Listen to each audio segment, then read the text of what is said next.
presidente. Bom dia, senador Paulo Paim, que preside essa sessão. Senador Fleury, do Democratas do Estado de Goiás. Caros telespectadores da TV Senado, ouvintes da Rádio Senado. A questão da dívida, senador, na segunda-feira nós vamos tratar muito disso. E eu queria aproveitar em seu nome, do nome do senador Pedro Simão, de convidar os nossos amigos que gostam de boas histórias, porque a sessão da parte da manhã de segunda-feira será dedicada a um compositor do Rio Grande do Sul, o senador Fleury está convidado, dedicada ao centenário de nascimento de Lupicínio Rodrigues.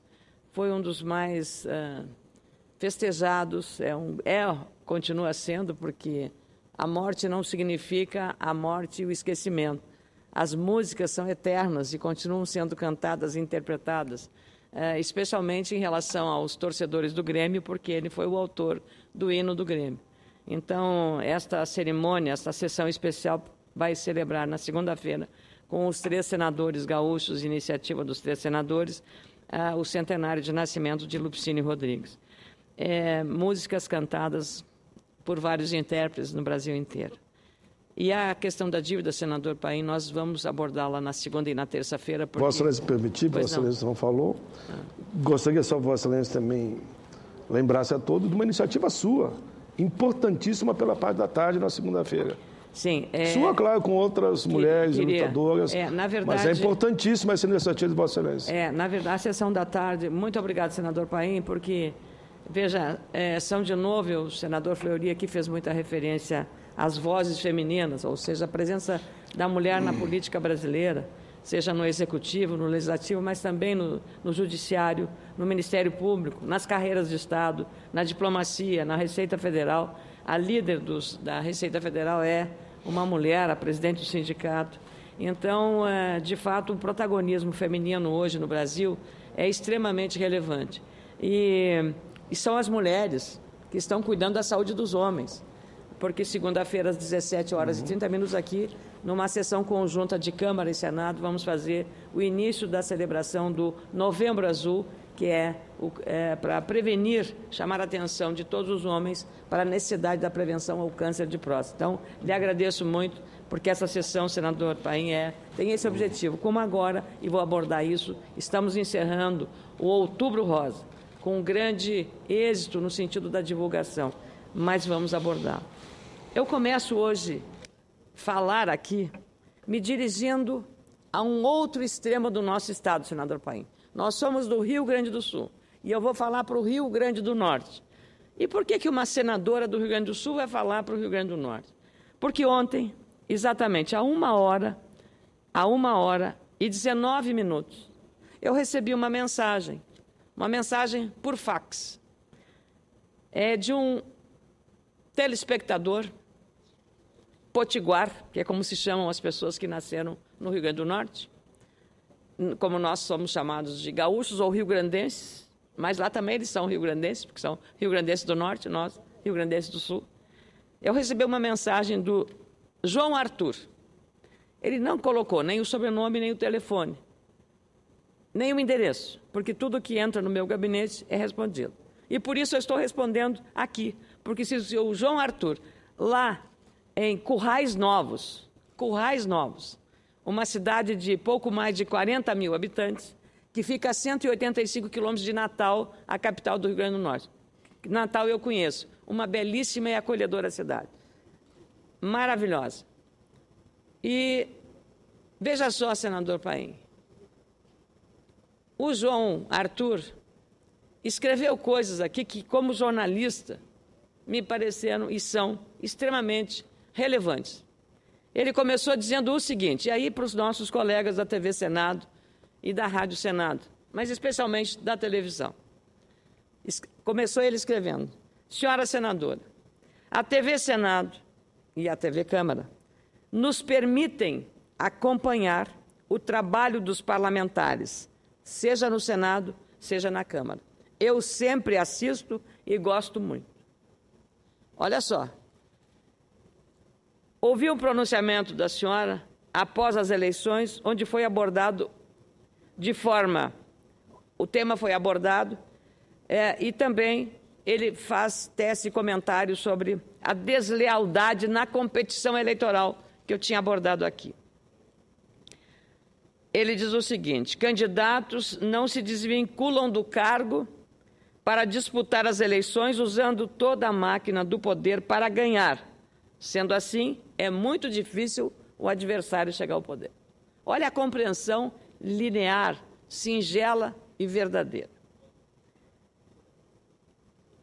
Então, aqui ele diz assim, escreve, eu registrei, a reeleição no Brasil, João Arthur, parabéns pela conclusão e pela interpretação.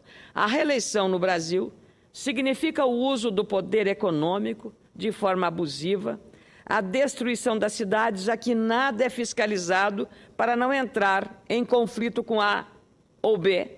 O que importa é a continuação do mandato, seja de vereador, prefeito, deputado ou governador ou outro. A propaganda eleitoral, escreveu o João Arthur, se você está me assistindo, João Arthur, ou se o seu vizinho, mande, por favor, o seu endereço para eu lhe responder. Mas faço agora, ao vivo aqui.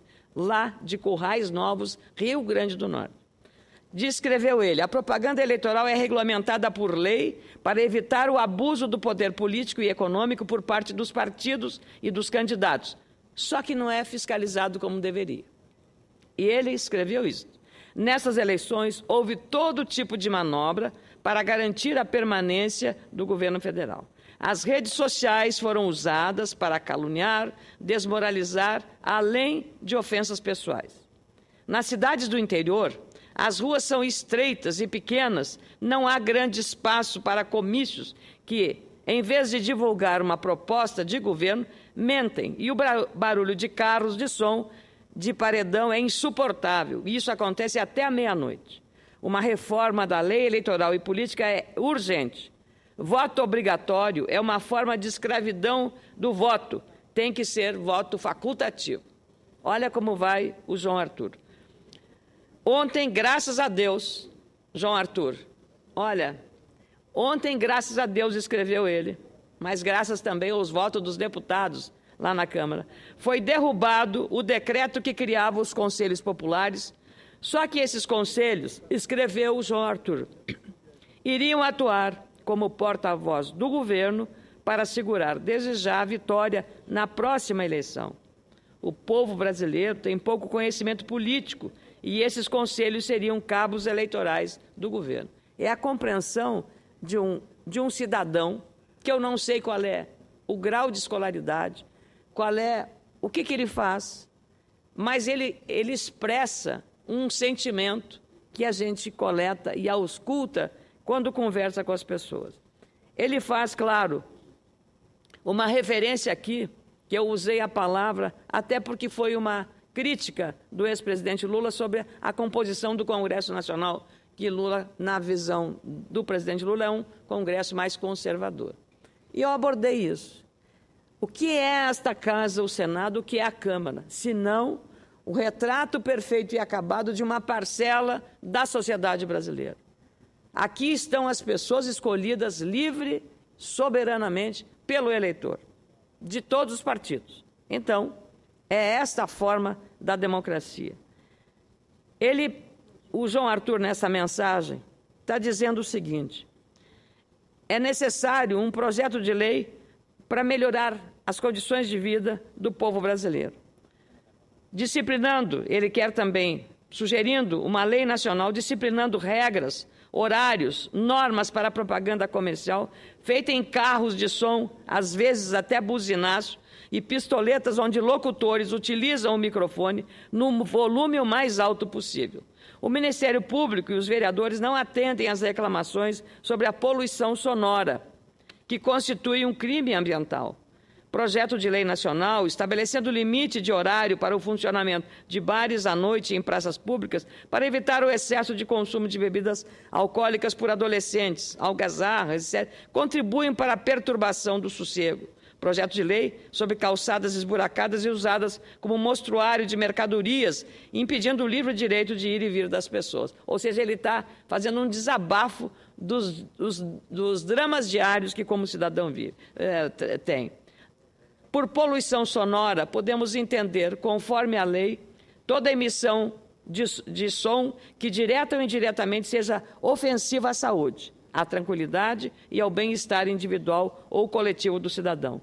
Poluição sonora é tratada na Lei 3.688, de 3 de outubro de 1941, Lei das Contravenções Penais, cujo artigo 42 escreveu o João Arthur, lá de Currais Novos, do Rio Grande do Norte, enviado ao meu gabinete a correspondência. Considera poluição sonora como uma contravenção referente à paz pública. Vê-se, portanto, que desde 1941, a lei brasileira já protege o cidadão dos inconvenientes da poluição sonora, ou seja, isso é dano à saúde. Nacionalmente, escreveu ele, a legislação básica aplicável à poluição sonora é o artigo 225 da Constituição Federal.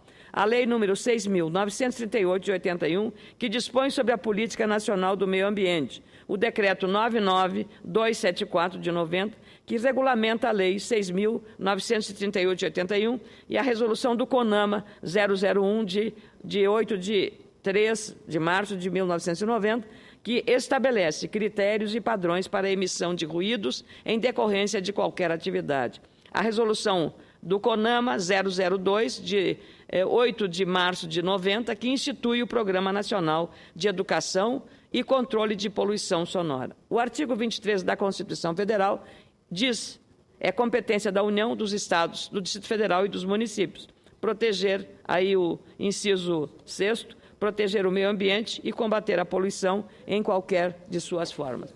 Então, João Arthur, eu queria lhe agradecer, e agradecer também em nome dos senadores, porque um cidadão que numa cidade da Caatinga, do coração do Rio Grande do Norte, lá no Nordeste brasileiro, escreve para dizer que a TV Senado é o seu meio de acompanhar e fiscalizar a ação dos parlamentares. E você traz aqui sugestões na questão da poluição sonora e também da legislação eleitoral. Essa questão do voto facultativo nós temos que encará-la sem dúvida, porque é uma proposta interessante e que vários países usam. E, na verdade, penso que não seja escravizar, mas também precisamos avaliar, com voto facultativo, aquelas instituições, aqueles organismos que têm mais peso sob o controle do eleitorado, sem dúvida farão com que ele permaneça, na verdade, uma espécie de voto obrigatório, então levando as pessoas e conduzindo à votação. Então eu queria agradecer você, João Arthur, lá de Currais Novos, pela correspondência que enviou e também por dizer que acompanha pela TV Senado a fiscalização do nosso trabalho aqui. Isso é extremamente relevante. Queria, ao concluir, abordar exatamente aquilo que tanto temos falado aqui, senador Paulo Paim, caros colegas senadores e senadoras. Termina hoje, 31 de outubro, o Outubro Rosa, que é uma campanha que mobilizou durante todo este mês, em todo o país, entidades, empresas, poder público e pacientes em favor de uma relevante e nobre causa, a prevenção e o combate ao câncer de mama, doença que deve registrar neste ano, no Brasil, 57.120 casos, segundo as estimativas do Instituto Nacional do Câncer. Graças ao engajamento da sociedade brasileira, como palestras, exames gratuitos preventivos e da relevante mediação do Senado, as mobilizações deste ano permitiram, por exemplo, importantes avanços sobre a regulamentação da Lei 12.732, iniciada nesta Casa com o ex-senador Osmar Dias, do Paraná, da senadora Gleice Hoffmann, e da qual tive a satisfação de ser relatora. Essa ficou conhecida como a Lei dos 60 dias.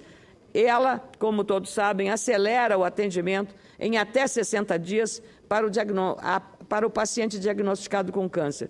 Aí inicia o tratamento. Foco, portanto, das mobilizações deste ano direcionados ao diagnóstico precoce e ao rápido tratamento do câncer. Por ser uma legislação recente, ela enfrenta, claro, desafios na implementação. Por isso, realizamos uma audiência pública na Comissão de Assuntos Sociais, presidida pelo nosso colega Valdemir Moca, e no dia 22 de maio de 2014, e, aliás, o senador Paulo Paim, que tinha nesse dia uma discussão e um debate de audiência pública, permitiu que nós substituíssemos a sua audiência por esta, porque era aquela data, 22 de maio, a celebração da entrada em vigor da lei do Ministério da Saúde, permitindo que o Ministério da Saúde revesse uma portaria publicada no dia 4 de junho, de modo a aprimorar norma anterior e reduzir as limitações para cumprimento da Lei 12.732. Isso permitiu ao paciente com neoplasia maligna, que é o nome científico do câncer, o direito de ter o primeiro tratamento no SUS com um prazo de até 60 dias, abre aspas, contados a partir do dia em que foi firmado o diagnóstico em laudo patológico. Foi um ajuste em relação à regulamentação, permitindo, inclusive, que o atendimento no SUS seja feito em prazo menor que 60 dias, conforme a necessidade terapêutica do caso registrado em prontuário.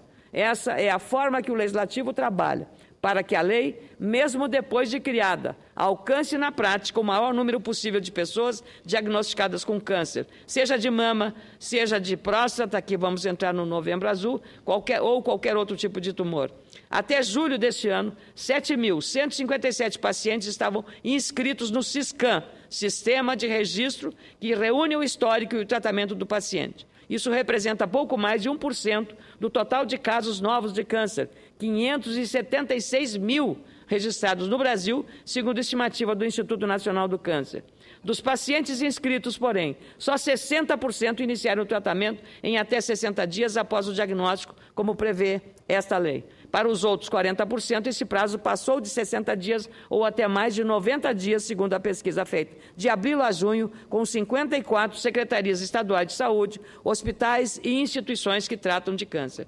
Esses dados são parte do estudo encomendado pela Federação Brasileira de Instituições Filantrópicas de Apoio à Saúde da Mama, FEMAMA, também da Associação Brasileira de Mastologistas. Como dizem os médicos, muitos pacientes continuam morrendo de câncer evitável, curável, por causa da demora para ser tratado.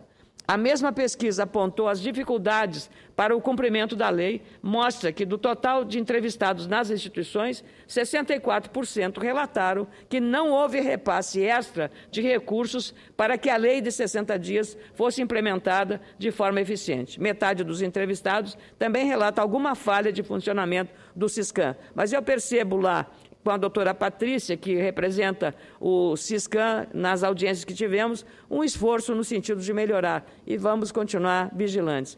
Até maio, o sistema funcionava com apenas 27% dos municípios brasileiros, ou seja, 1.546. Outro fator limitante é o fato de que só 34% das unidades básicas de saúde possuem acesso à internet, recurso fundamental para o registro e acompanhamento dos casos. Há, portanto, gargalos na infraestrutura que precisam ser superados para que os efeitos legislativos e de regulamentação sejam ampliados. Essas foram, inclusive, as conclusões de relevante debate da 9ª edição do Câncer de Mama, promovido pela Federação, pela FEMAMA, do qual participei como mediadora na cidade de Gramado.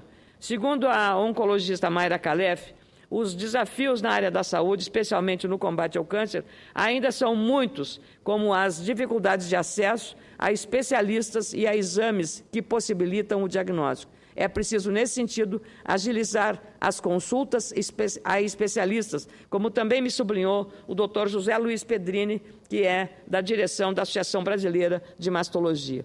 Cito um caso no meu estado, o Rio Grande do Sul. A recepcionista gaúcha, Leoni Maria Mumbach, de 59 anos, sequer conseguiu realizar a mamografia solicitada há quase 5 meses pelo médico que a atende. Desde o dia 9 de junho, ela tenta agendar o exame no Hospital Materno-Infantil Presidente Vargas, em Porto Alegre, e sempre recebe como resposta que o aparelho está estragado. A Secretaria Municipal de Saúde da capital admitiu que o mamógrafo está fora de uso. Uma empresa de São Paulo estaria encarregada do conserto, para o qual já teria sido liberado um repasse de verbas. A previsão que precisa ser confirmada é de que o aparelho volte a funcionar em novembro. Entraves como esses fazem com que mais da metade dos casos de câncer no Brasil sejam diagnosticados em estágio já avançado.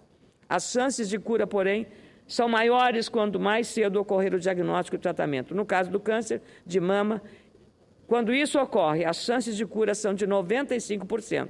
Por isso, a importância de ações nas fases iniciais da doença. O diretor do Instituto do Câncer de São Paulo, Dr. Paulo Hoff, diz que um dos maiores problemas é o acesso ao diagnóstico inicial. Para driblar essas dificuldades, é preciso também investir em conhecimento e tecnologia. Recentemente, fiquei surpresa e entusiasmada com uma notícia vinda do Nordeste do país. cientistas da Universidade Federal de Pernambuco criaram um biosensor que detecta câncer de mama em estágio inicial. O método identifica células cancerígenas de forma precoce, o que pode antecipar o tratamento. O dispositivo foi desenvolvido no Laboratório de Imunopatologia da Universidade de Pernambuco, em parceria com o Centro de Estudos e Sistemas Avançados de Recife. Esse centro, César, como se chama, criou um robô para tratar e preparar a amostra do sangue colhido nas pacientes. Só depois, o sangue passa pelo biosensor, que examina um marcador biológico relacionado com o câncer. Nos exames com mamógrafos feitos no SUS e em clínicas particulares,